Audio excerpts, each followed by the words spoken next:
Graça e paz, igreja.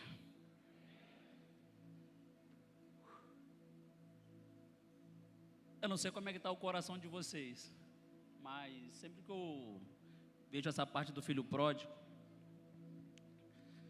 eu fico meio que emocionado, porque um dia eu fui o filho pródigo, e um dia eu tive que fazer o caminho de volta.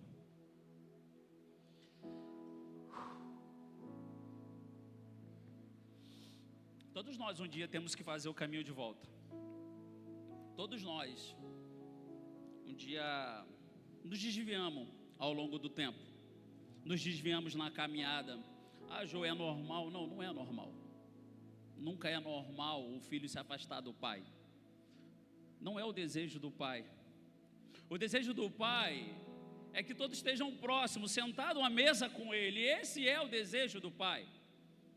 O desejo do pai é compartilhar a mesa com os filhos, e não saber dos filhos à distância. Não é, eu tenho uns 2 filhos, eu tenho um casal de filhos, e o meu desejo é todo dia chegar do trabalho, sentar com eles, tomar um café com eles e perguntar uma pergunta tão simples: como é que foi o dia de vocês? E de repente eles falam.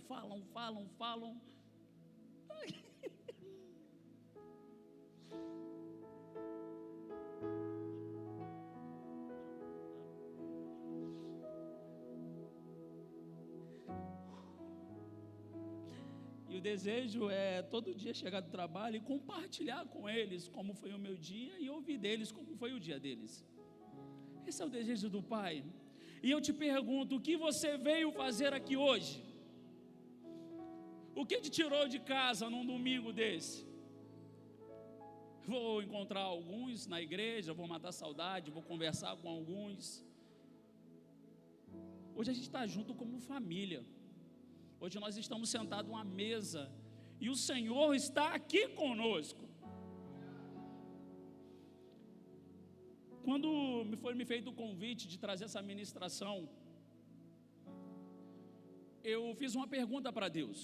E nessa pergunta que eu fiz para Deus, eu perguntei: Senhor, para onde o Senhor está indo? O que o Senhor está fazendo que eu ainda não estou enxergando? Eu preciso saber o que o Senhor está fazendo, porque eu não quero mais andar na contramão daquilo que o Senhor está fazendo. O que o Senhor está fazendo? Essa foi a minha pergunta assim que eu recebi o convite dessa ministração. E Deus me fez viajar em todas as minhas anotações. Se vocês perceberem, eu gosto de sentar aqui na frente, porque eu gosto de fazer anotações, e nada que acontece aqui atrás me atrapalha, me tira o foco daquilo que está acontecendo no altar. Então eu gosto de fazer bastante anotações, porque eu gosto de rever. E Deus me fez rever, e Ele me diz o seguinte: olha, foi te feito um convite, mas eu quero, Jô, trazer você para mais perto um pouquinho. Eu vou te mostrar, já que você me perguntou, eu vou te mostrar para onde eu estou indo. Observe o que eu vou fazer durante o culto. E eu comecei a observar, eu falei: Senhor, então deixa eu observar de uma forma diferente. A primeira ministração que teve, abrindo essas 4 ministrações, foi a pregação do apóstolo André, no dia 14 do 1. E a mensagem foi: Deus está fazendo algo novo. Você não está entendendo? Deus está fazendo algo novo. E eu falei: Senhor, não é possível. O Senhor ministrou no meu coração que está fazendo alguma coisa, mas o que é? Ele falou: filho, eu estou fazendo algo novo. E algumas frases que o pastor, que o apóstolo pregou, disse: é surpreendente. Isaías 43:19, ele falou assim: estou fazendo uma coisa nova. Vocês não perceberam? Eu falei: não, ainda não percebi, Deus.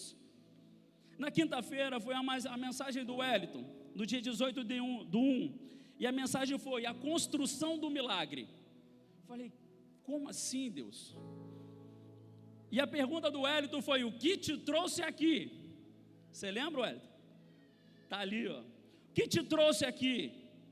As nossas ações não podem ser vazias.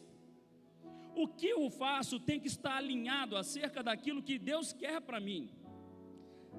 Essa aqui me marcou: não temos autorização para fazer nada que não exalte o nome do Senhor. Falei: Senhor, não é possível que essas 2 mensagens se encaixaram. Eu falei: é o Senhor trazendo para perto, mostrando para onde Ele está indo, falando: vem junto comigo. Quando chegou no domingo, a mensagem do Lucas. Lucas pregou uma conversa sobre a incredulidade. Eu falei, não é possível, Senhor, o que está acontecendo?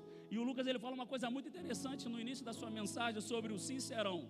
Se você não estava aqui no domingo, você perdeu. Sincerão, uma qualidade infelizmente atribuída para quem fala qualquer coisa, para quem é aquele bate-pronto, falou, eu falei mesmo porque eu sou sincero. Não, o Lucas deixou bem claro, sincerão é uma qualidade, ela não pode ser atribuída para quem não tem domínio próprio, domínio sobre aquilo que fala. Cara, eu achei isso tão interessante, eu falei, Senhor, é verdade, eu preciso ter esse domínio, esse controle, eu preciso fazer uma autoanálise, eu preciso observar algumas coisas que está passando batido. O que eu quero dizer com isso? O Evangelho não é o lugar para autenticidade, não é lugar para ser autêntico. Eu não quero saber o que você pensa, eu não quero saber como você é, eu quero saber o que Cristo está fazendo através da sua vida, é isso que interessa. É isso que interessa. É porque eu sou desse jeito. Não, você era desse jeito. Agora você é uma nova criatura. Você é filho de Deus. As suas ações agora têm que ser diferentes. As suas ações têm que ter o padrão e o princípio de Cristo. Sincerão, não. Você não é sincerão. A gente precisa de domínio. E eu precisava, naquela semana eu conversei com o apóstolo, eu vou começar a gritar para dentro de novo, porque tem gritos que se eu der, vai machucar a pessoa que está do meu lado. Eu falei, Senhor, eu preciso me conter e saber que o Senhor não perdeu o controle de nada. Chega de ser sincero. Eu falei, eu preciso ter o caráter moldado por Cristo. E ele começou falando sobre a incredulidade, que você ficar do lado do incrédulo, ele vai também derreter o teu coração. Isso me chamou muita atenção. Quem vive na multidão está vulnerável para ter o coração enfraquecido pela incredulidade do próximo. Na quinta-feira, o apóstolo prega de novo, e ele traz uma mensagem, uma oportunidade na escuridão. Frases como chamar a atenção de Jesus. Devemos estar atentos ao que está acontecendo ao nosso redor. Eu falei, as mensagens estão tudo se encaixando. Você está percebendo o que Jesus está fazendo na sua casa, na sua história e na sua família? E ele fala uma coisa interessante, não permita que a multidão te cale. E ele faz uma outra pergunta interessante. Até você encontrar Jesus, quem era você? Vocês lembram?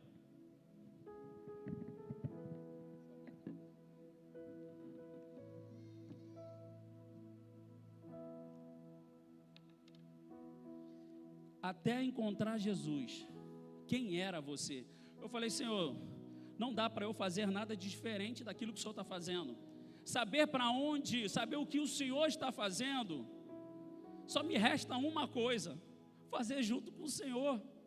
Chega de ser autêntico, chega de fazer as coisas do meu jeito. Está na hora da gente fazer as coisas do jeito do Senhor. Mas para isso eu preciso saber o que Ele está fazendo e para onde Ele está indo. Porque se eu não souber disso, é bem certo de que eu vou estar caminhando, nadando contra a maré.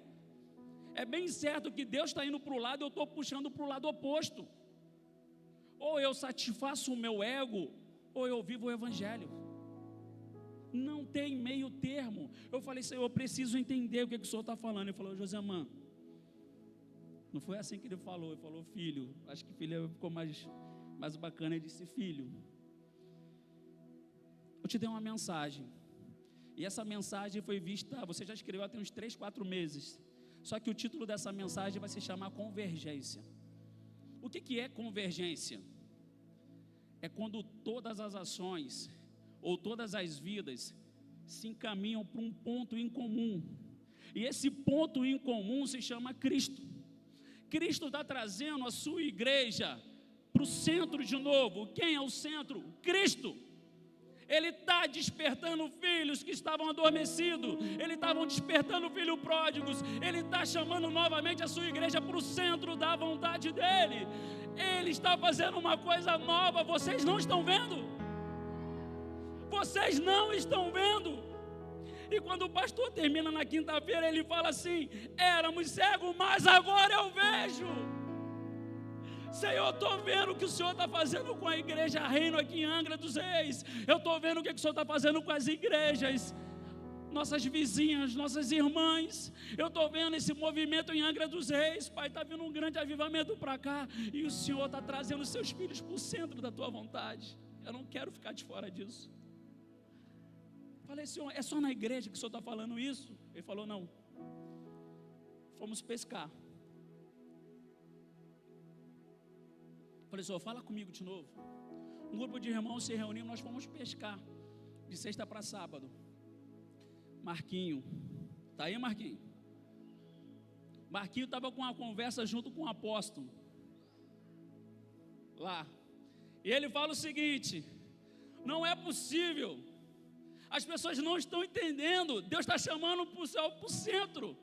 Deus está atraindo a sua igreja para o centro da vontade dEle. As pessoas estão procurando algo fora, mas é tudo em Cristo. Eu falei: se não é possível. Eu saí de perto, do meio da conversa, eu peguei meu telefone e fui escrever.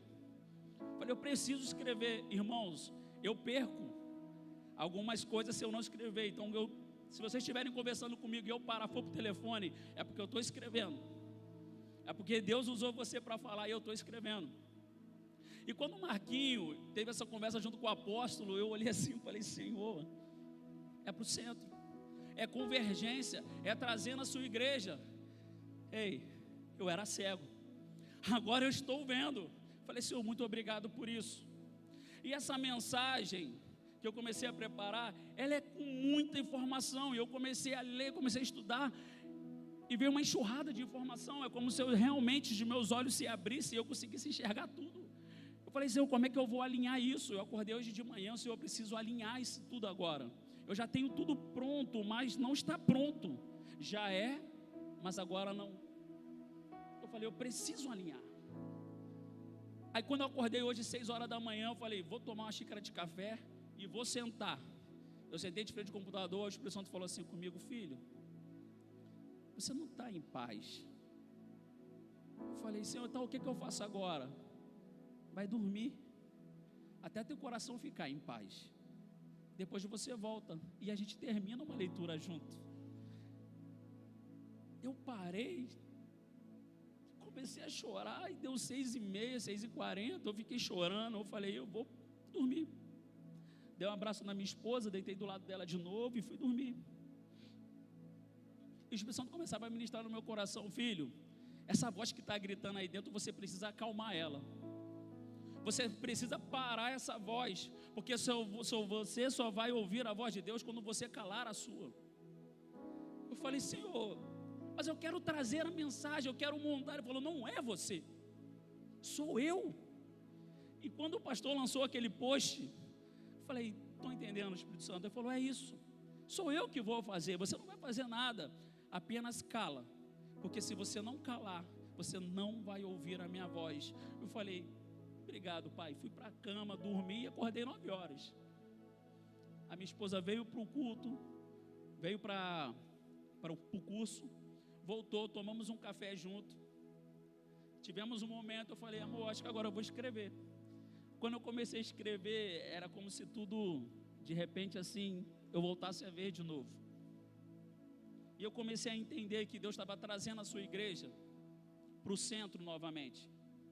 Porque às vezes na caminhada, irmãos, a gente se perde mesmo, nos nossos afazeres, a nossa correria, a nossa vida.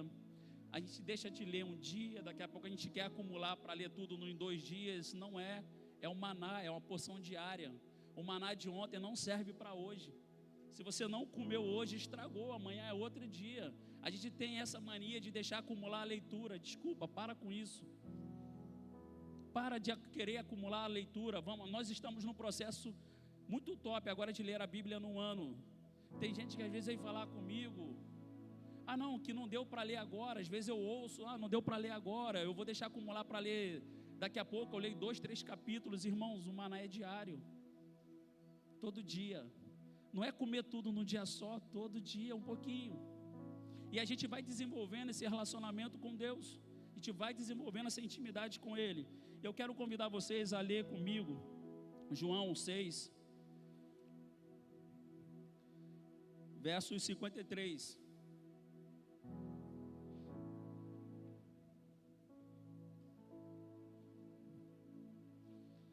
Vou ler junto com vocês. Então Jesus disse novamente: eu lhes digo a verdade, se vocês não comerem a carne do Filho do Homem e não beberem o seu sangue, não terão a vida em si mesmo. E ele continua: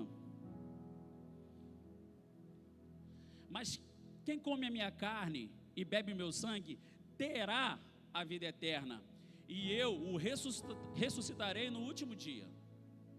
Pois a minha carne é a verdadeira comida, e o meu sangue a verdadeira bebida. Agora a gente vai lá no 60. Muitos de seus discípulos disseram: sua mensagem é dura, quem é capaz de aceitá-la? Agora no 66. Nesse momento, muitos de seus discípulos se afastaram dele e o abandonaram. 67. Então Jesus se voltou para os 12 e perguntou: vocês também vão embora? E Simão Pedro responde: Senhor, para quem iremos?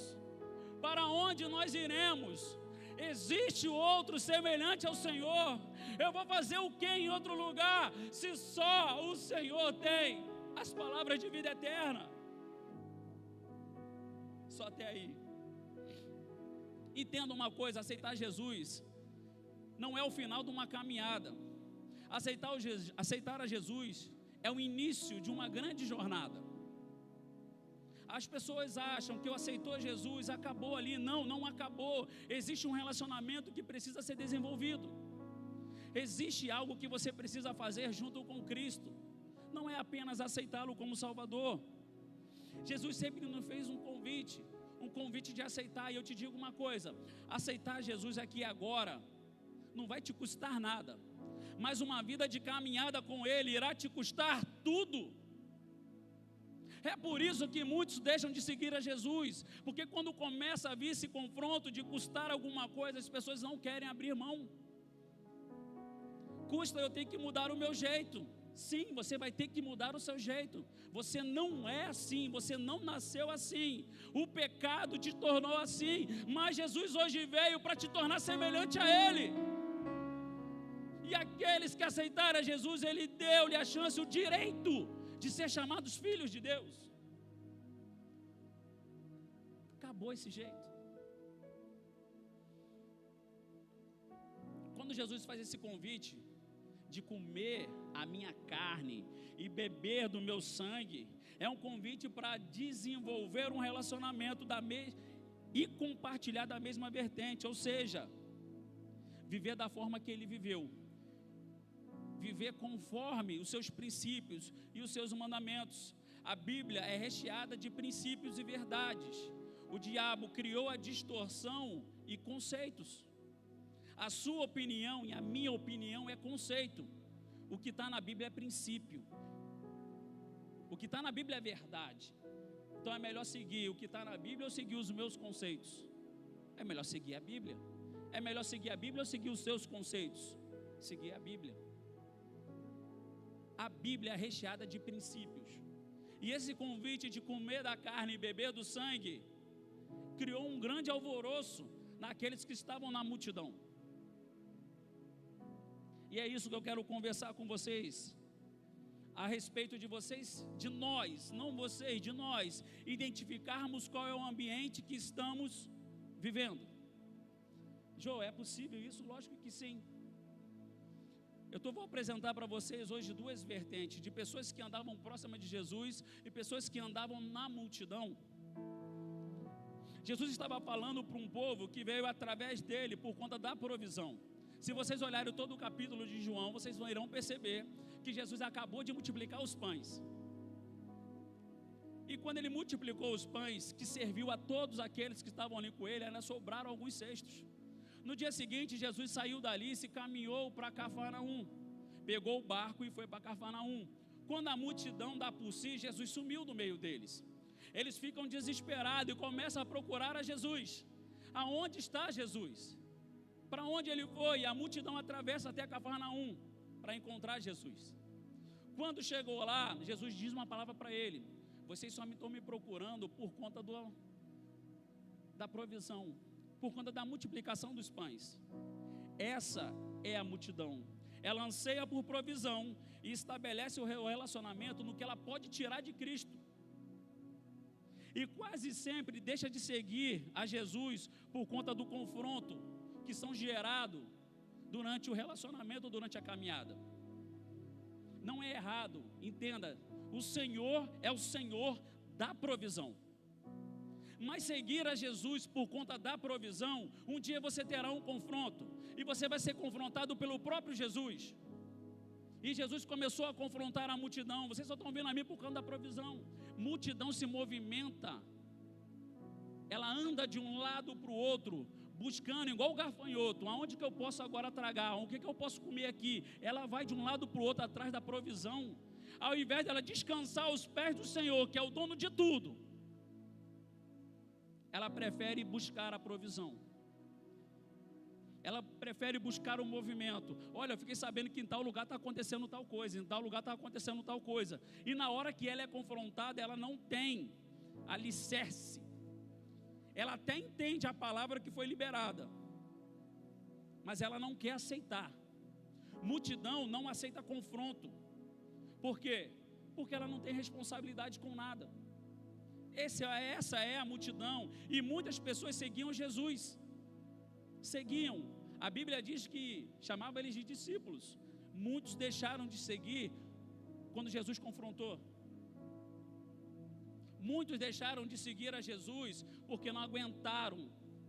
Falou: não, se for para ir atrás da provisão, a gente até se sacrifica, mas agora para abrir mão de tudo e seguir o Senhor não vai dar. E quantos de nós, irmãos, tentamos na nossa caminhada negociar isso?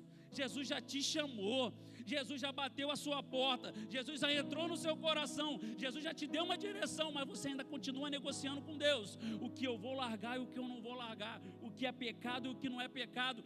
Irmão, se nós temos o Espírito Santo dentro de nós, a lei é uma mera futilidade.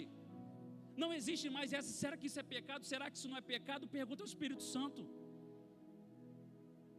Se você for guiado e dirigido pelo Espírito Santo, acabou essa, se é pecado ou não.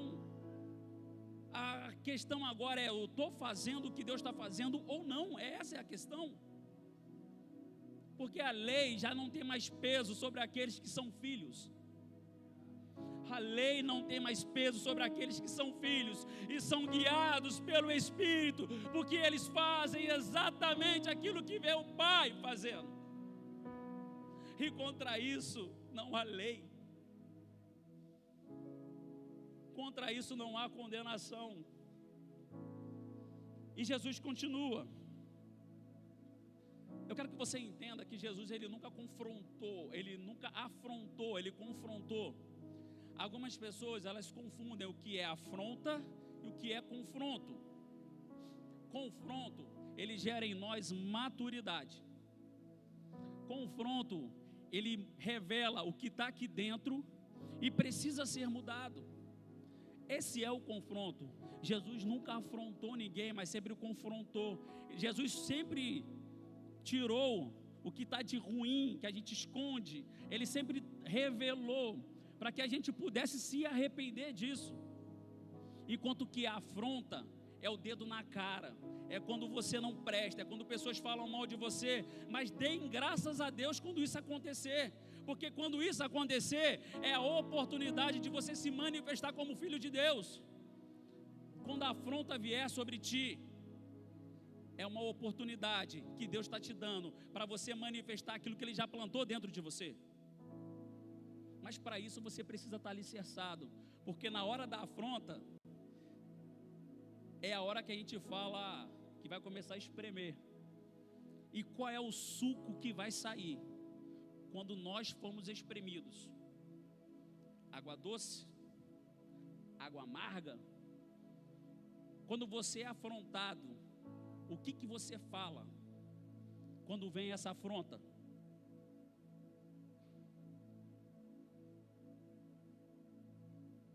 Então Jesus sempre confrontou a multidão, para trazer a multidão para perto. O convite de comer da carne e beber do sangue é para sentar na mesa com Jesus. E os discípulos que estavam ali entenderam. Sabe o que isso traz para a gente?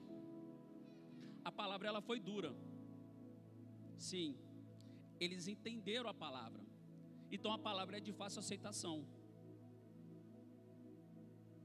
Desculpa, é de fácil entendimento, mas é de difícil aceitação. Porque o confronto vai tirar você da zona de conforto. Ele vai fazer você ter que caminhar. Josemã, não estou entendendo. Quanto tempo você tira para você orar? Intensifica a oração. Quantos livros você lê? Intensifica essa leitura. Quanto tempo você faz o devocional? Intensifica esse devocional. Quanto tempo você tira para ler a Bíblia, estudar a Bíblia? Intensifica isso. Quanto tempo você jejua? Ah, Josemã, não tenho costume de jejuar. Então passe a partir de agora a fazer jejum. Crente que não jejua, gente, não dá para entender. Até quando eu era novo convertido, eu já entendia um pouco sobre jejum e eu já explorava, mas de forma, às vezes de forma errada, porque eu não tinha explicação no começo, mas depois a gente começou a estudar sobre o jejum. Hoje entendo a importância do jejum. Então eu comecei a intensificar aquilo que eu já fazia. Eu fiquei muito com o Henrique, a gente conversa bastante. O Henrique ele falou: pô, Jô, o Henrique saindo para trabalhar, e trabalhava 7 horas, ele começou a acordar 1 hora antes, para poder fazer o devocional dele. Ele falou: eu quero começar o meu devocional cedo, quero fazer antes de eu ir para o trabalho. Se ele acordava às 6 para ir para o trabalho, ele começou a acordar às 5 para poder ir para o trabalho. Ele começou a intensificar as ferramentas que ele já tinha. Gente, isso é manifestação, isso é Deus chamando os seus filhos para águas mais profundas. E eu creio que Deus já chamou você. Eu creio que você se cobra às vezes: poxa, eu poderia ter um tempo maior de leitura, mas infelizmente a televisão não permite, infelizmente aquela série não permite, infelizmente, cara, eu tenho meus afazeres. Tudo bem, não é errado você ter seus afazeres, mas também não cobre de Deus. Não cobre do Senhor, porque que algumas coisas na sua vida não se desenvolvem. Deus não tem compromisso com quem não tem responsabilidade com Ele. Então, se você quer que Deus haja na sua vida, entrega ela para Jesus e deixa Ele tomar conta. O que cabe a nós é buscarmos, o que cabe a nós é nos dedicarmos à palavra, à leitura. Eu sei que você já ouviu isso, eu também já ouvi isso várias vezes, mas um dia isso vai te fazer sentido. Quando nós estudamos um pouco, quando eu comecei a ver um pouco sobre esse padrão que estava desenvolvendo nas ministrações, eu vi uma ministração do apóstolo Joel, e ele falava sobre o Randy Clark. Eu não sei se vocês conhecem, eu também não o conheço pessoalmente, mas eu comecei a pesquisar sobre a vida dele. Ele tem uma equipe que toma conta do ministério dele. Então, quando o Randy Clark ele começava a ministrar, algumas pessoas são curadas. Algumas não, né, apóstolo? Bastante pessoas são curadas durante aquela ministração.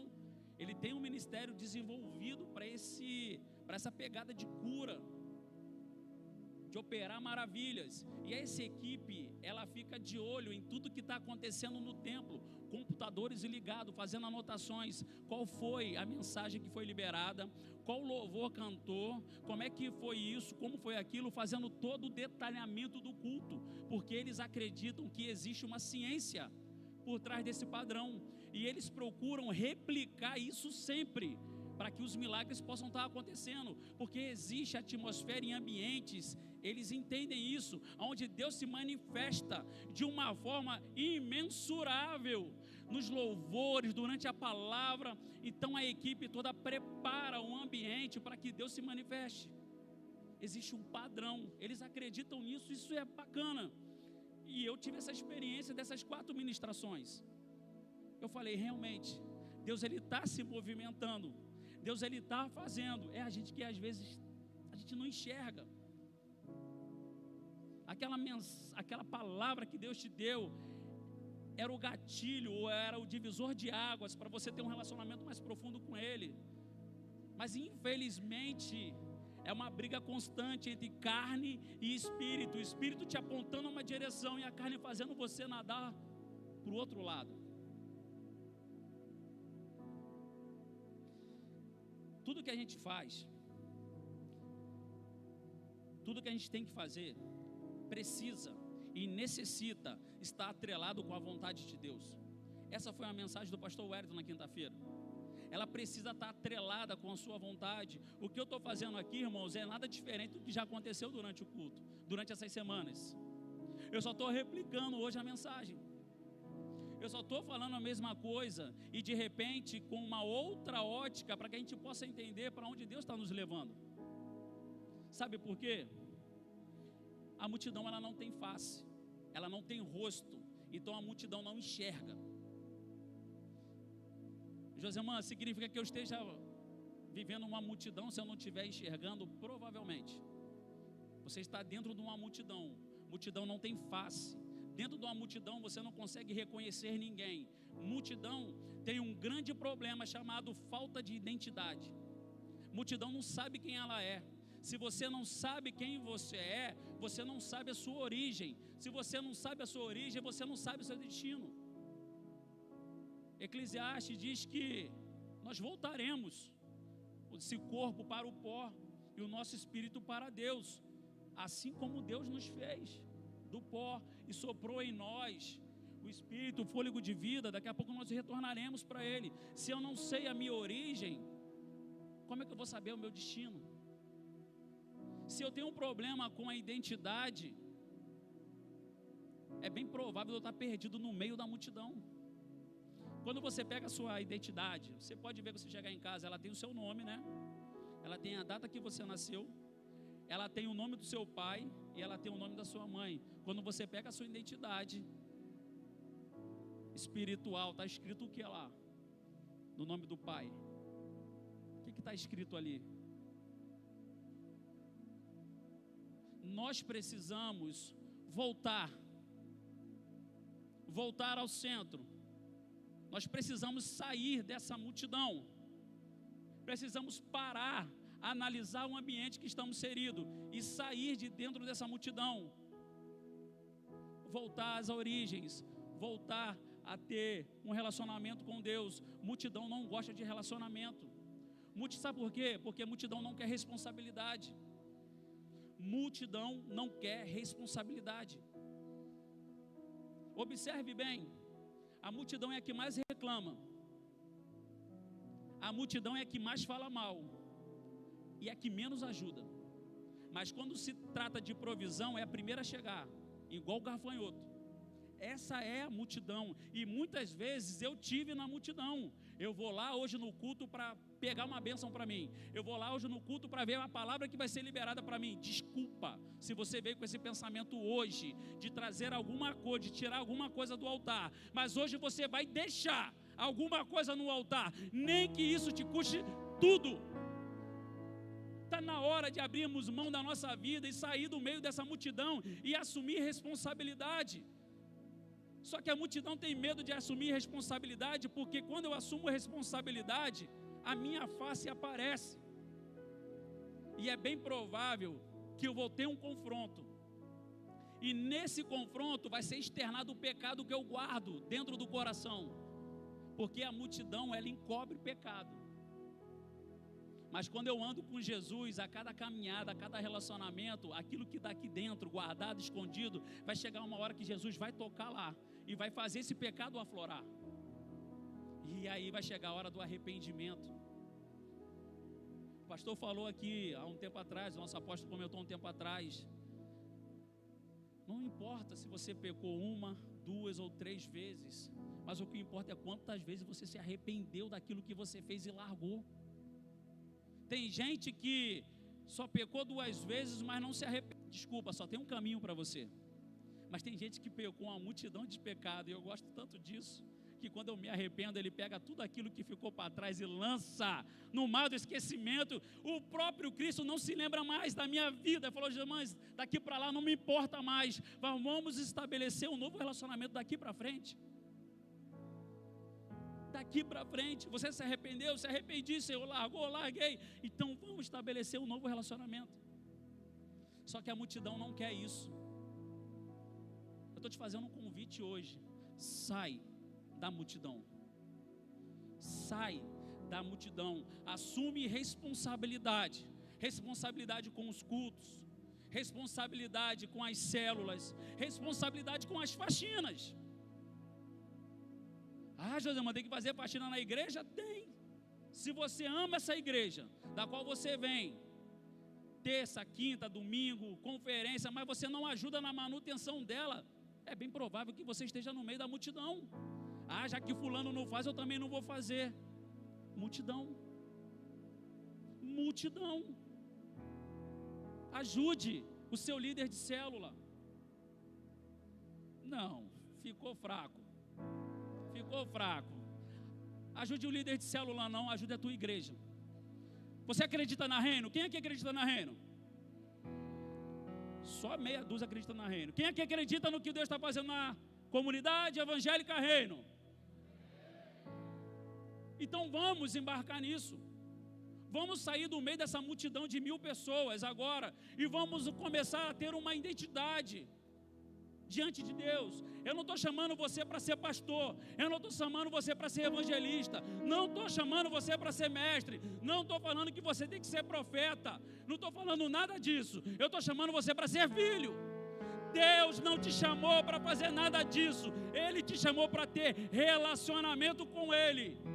E esse relacionamento, ao longo da caminhada, você irá precisar de ferramentas. Aí Ele vai levantar pastores, aí Ele vai levantar mestres, aí Ele vai levantar evangelistas, profetas para essa nação. Porque não adianta, a multidão corre atrás de cargo. Multidão corre atrás do quê? Do que o cargo pode oferecer.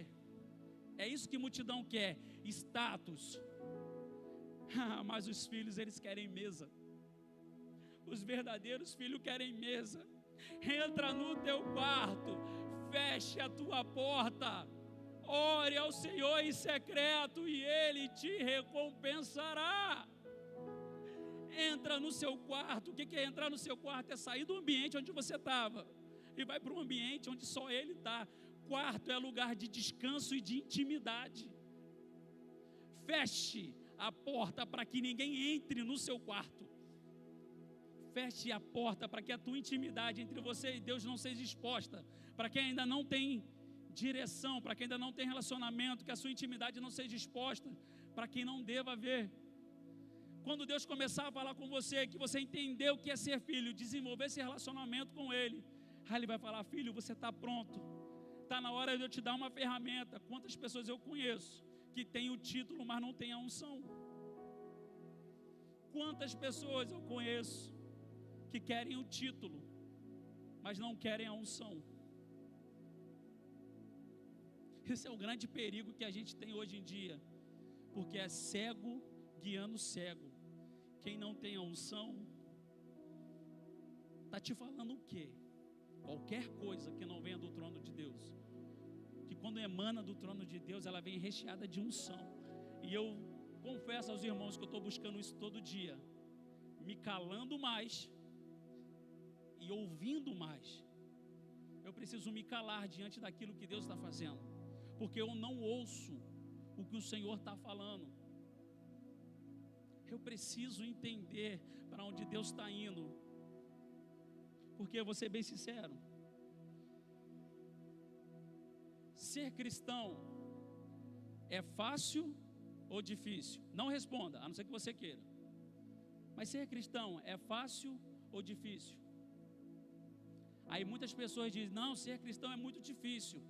Lógico que é difícil. Por que se torna difícil? É porque você começa a nadar ao contrário de onde Deus está te levando. Experimenta entrar numa correnteza, entrar num rio e segue o fluxo do rio.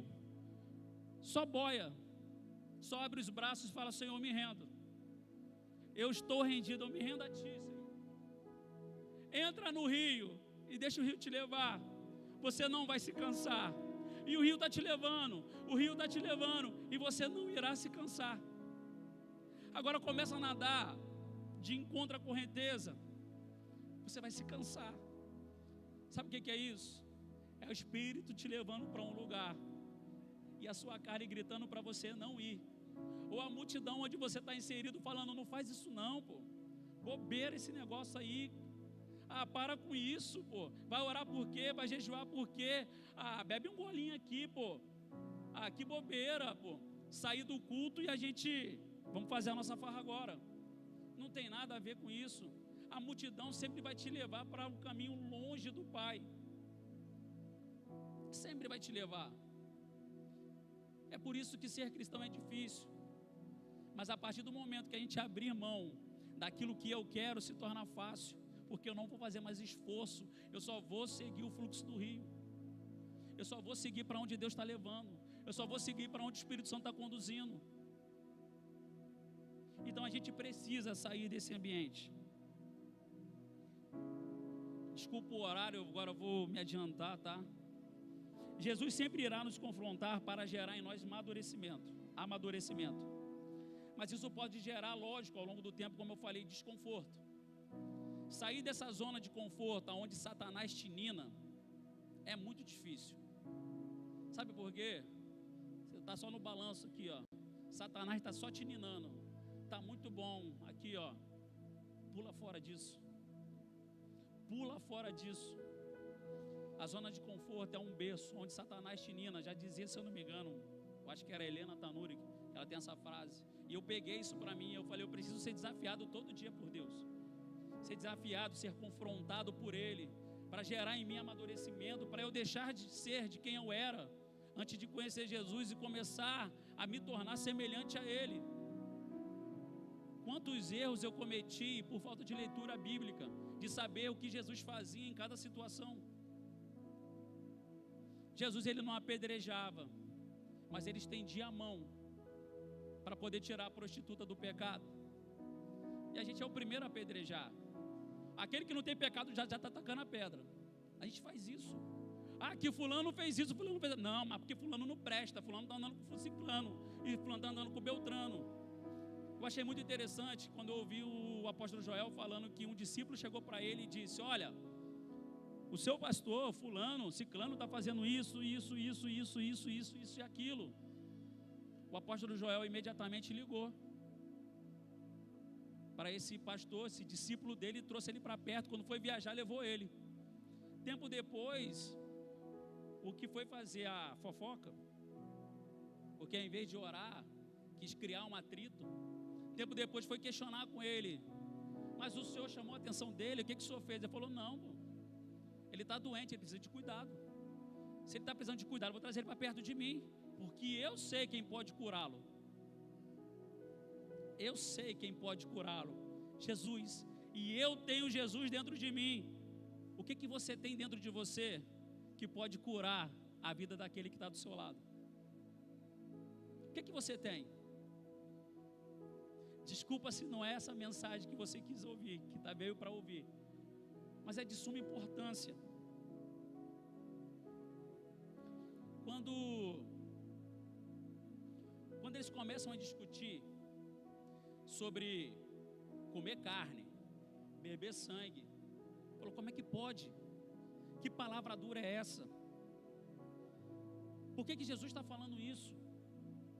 Por que Jesus está despertando a multidão para isso? E foi a pergunta que eu comecei a fazer. Eu falei, Senhor, por que isso? Por que uma palavra tão dura como essa? Ele falou, José, mas são tempos difíceis.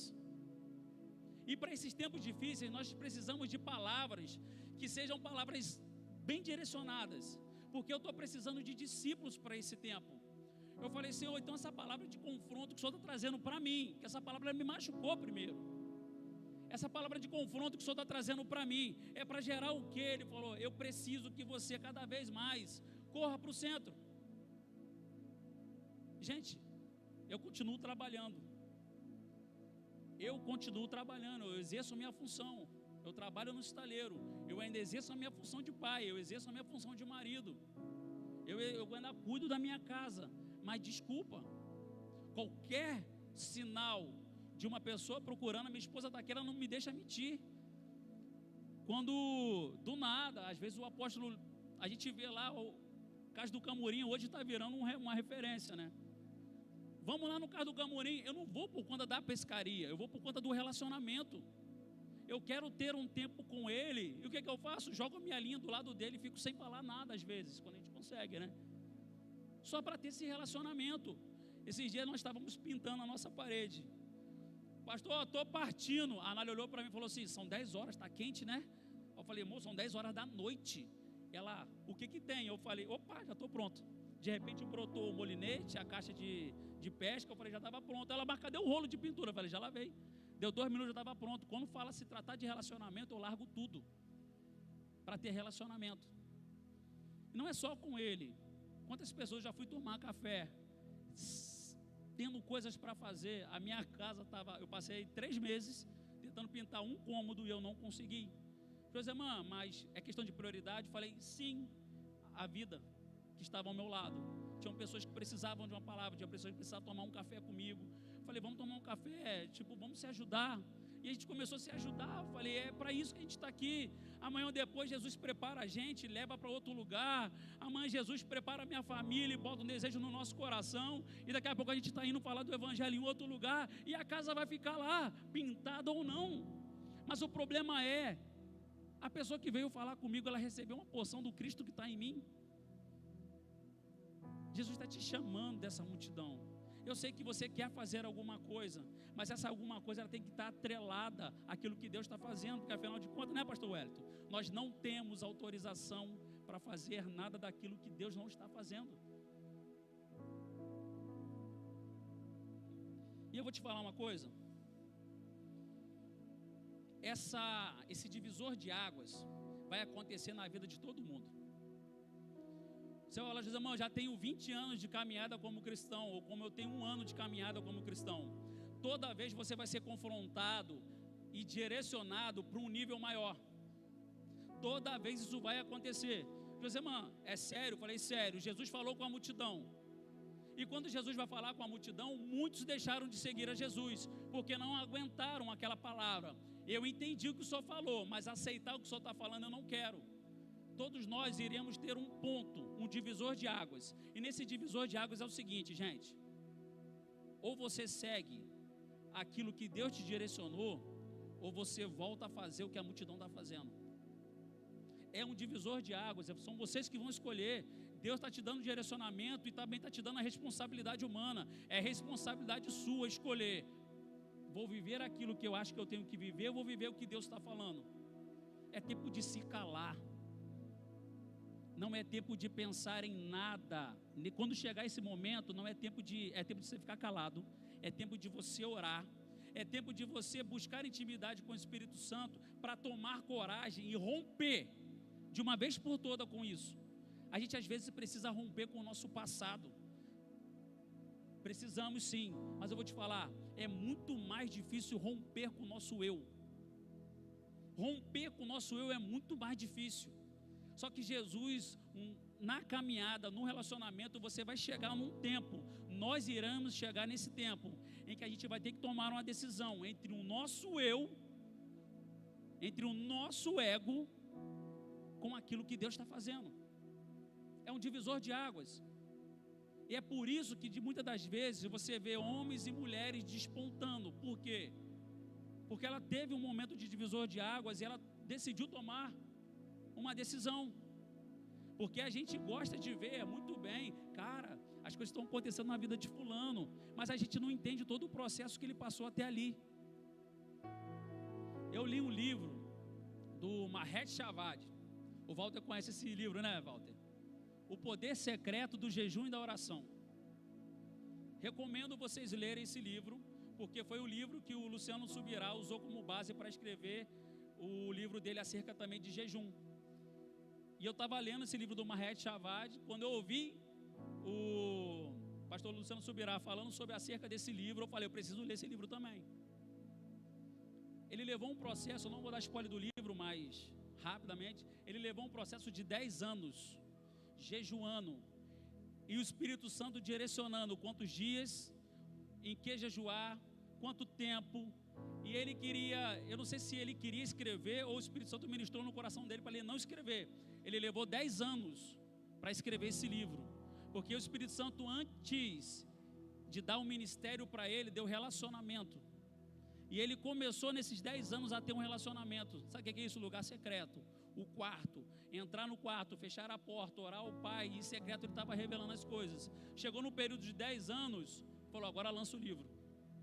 Esse livro hoje é referência, esse livro é um best-seller, muitas pessoas já leram esse livro e serviu de referência para o Subirá também. De repente, nós estamos aqui, e existem pessoas aqui dentro que têm projetos que estão enterrados,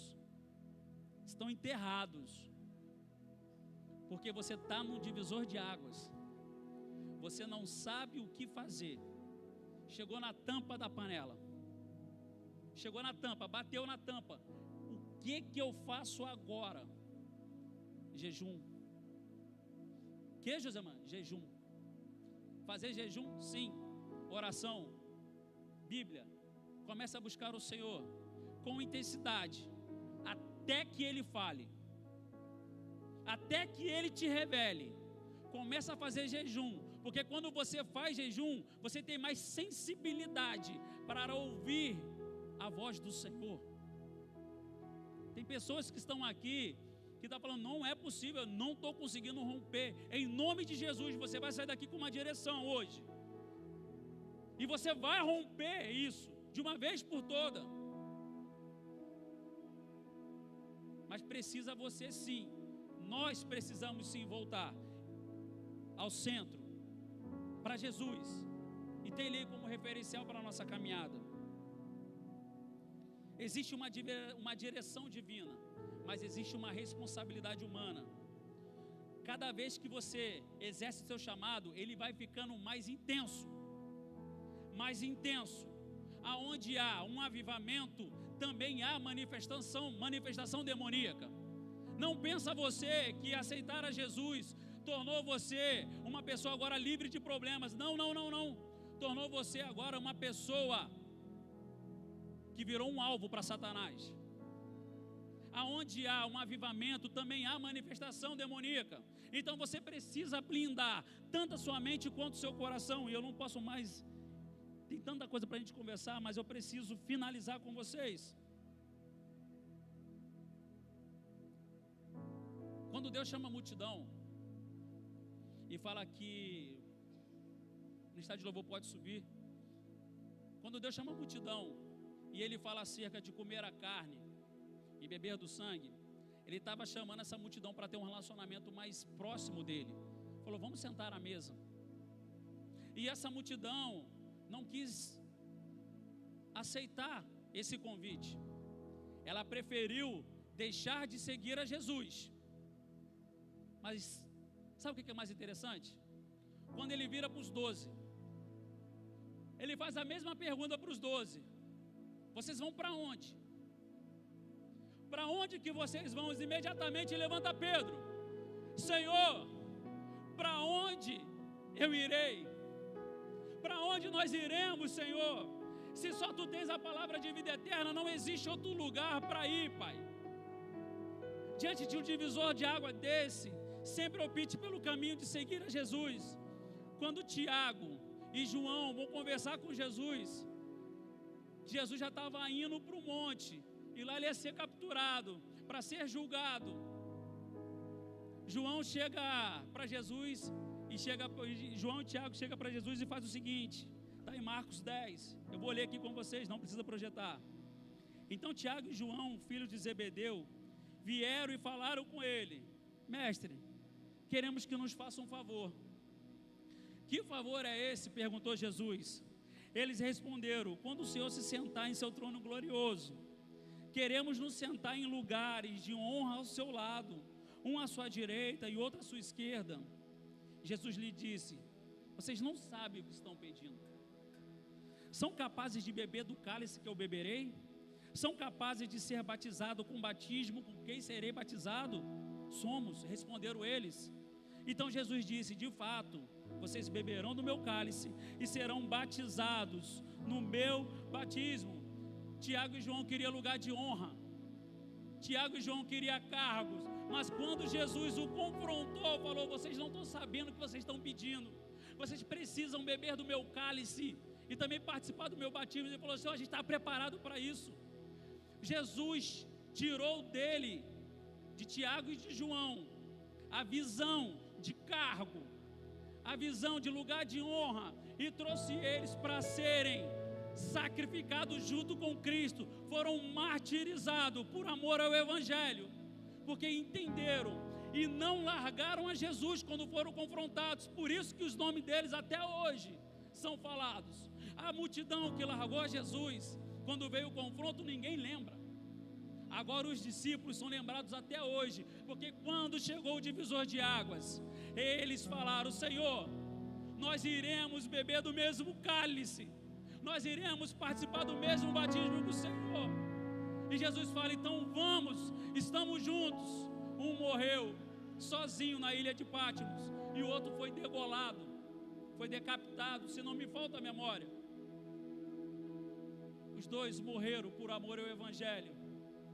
E eu te garanto que eu estou diante de homens e mulheres que estão entendendo o que a gente está falando. Eu sei que a palavra é dura, vocês entenderam, mas agora cabe a gente aceitar isso. Cabe a gente sair do meio dessa multidão e falar: Senhor, eu beberei desse cálice, eu quero ter parte contigo, Pai, porque eu não tenho mais para onde ir, porque eu descobri que só o Senhor tem a palavra de vida eterna. É só o Senhor que pode me levar para o céu. Só que o céu não é o suficiente para aqueles que são filhos. O céu não é o suficiente, porque se Jesus não estiver no céu, eu não quero ir para o céu, eu quero ir para Jesus.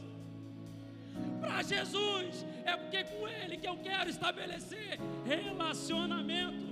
É com Jesus que eu quero estar todo dia. É com Jesus que eu quero estar de dia, é com Jesus que eu quero estar de noite, é com Jesus que eu quero passar o resto da minha vida, ouvindo a sua voz, falando do seu Evangelho, transbordando do seu amor. Eu estou diante de homens e mulheres que irão a partir de agora romper, romper ministerialmente, irão romper espiritualmente, irão romper como pai de família, irão romper como marido, irão romper como filho, irão romper, porque existem umas pessoas lá fora, existe um povo lá fora, esperando a igreja se manifestar como filho de Deus.